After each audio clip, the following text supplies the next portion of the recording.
Plani operacional kombëtar i koduar koordinata me objektiv parandalimin dhe goditjen e kultivimit të bimëve narkotike vijoi në fshatin Libofsh, ku u gjendën dhe u azjesuan 1000 fidan të dyshuar narkotik Cannabis sativa.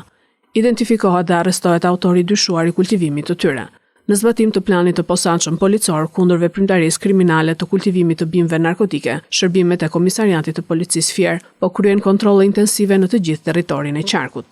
Si rezultat i kontrolleve të asistuara dhe nga dronët, si dhe nga informacionet policore, shërbimet e policisë goditën një rast të kësaj veprimtarie kriminale në fshatin Libofsh. Në vendin e quajtur Gropa e Mollës, u gjetën të kultivuar 1000 fidan të dyshuar narkotik Cannabis sativa, të cilët u azjesuan nëpërmjet djegjes.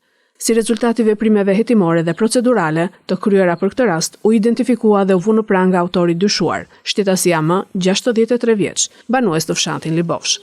Po punohet për identifikimin e shtetasve të tjerë që mund të jenë implikuar në këtë veprimtari kriminale. Kontrollet vijojnë. Materialet procedurale ju referuan prokurorisë pranë gjykatës së shkallës së parë të jurisdiksionit të përgjithshëm Fier për veprime të mëtejshme.